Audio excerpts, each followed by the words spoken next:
मैं जेड़े इलाके नाल तल्लक रखना उसका नाम है गोंदलबार।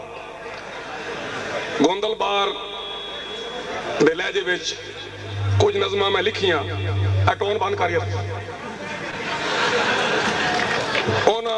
नज़मां की बुनियाद ते मेरी किताब नूं अलामा इकबाल ओपन यूनिवर्सिटी के कोर्स शामिल किया गया। मैं और नज़म पेश करना डॉक्टर इनाम उल हक जावेद साहब को शुक्रिया दे नाल। केड़ा दोस्त किसे ता हइयां डंड न घात, केड़ा दोस्त किसे ता हइयां डंड न घात, शौका नाल चढ़ाइयां नी छणकैंदी वत, ठाक रयोसा ऐ पर तो है न मन्नी हिक, ठाक रयोसा ऐ पर तो है न मन्नी हिक, कुछ तलाए हा इन्हां वंगां दी सिक, केड़ी गल्लो ठो गयो नी दाने विक, चाई आईया ढेर डंगां दी सिरा तात,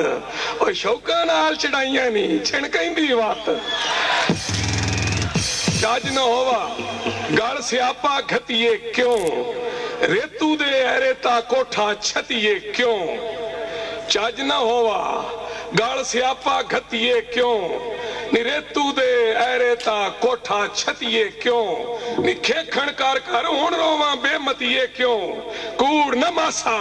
हेठ खुरी रन्ना दी मत, शौका नाल चढ़ाइयां नी छणकैंदी वत, लैली पाइयां ताओ छजी बुक्की रुन्नी, लैली पाइयां ताओ छजी बुक्की रुन्नी, नी ससी ऐसे चावा मारू थल्ला फुन्नी, नी सहबा जा छणकाइयां ओदी लथी चुन्नी, नी सोचिया राइया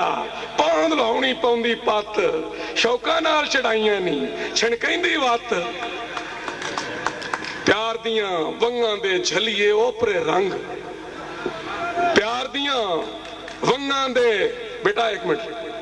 ताड़ी नहीं मारनी, प्यार दियां वंगां दे झलिए ओपरे रंग, चूचक थावी है ना वंज खटाई गंग, नी माई जुलेखा नू भी है ना मारिया डंग, भर भर का डस्कोरे पई हुण चरखा कत, शौका नाल चढ़ाइयां नी छणकैंदी वत, जिंदे गम दियां कबरां विच दफनीना क्लाइमैक्स वेखो जी दा, जिंदे गम दियां कबरां विच दफनीना किया, नी आप सहेड़ी होई ता मनखीना किया, जिंदे गम दियां कबरां विच दफनीना किया, नी आप सहेड़ी होई ता मनखीना किया, और यारी पिछा पाटा गलमा सीना किया, रो रो अखी कीतियां नी क्यों रतो रात,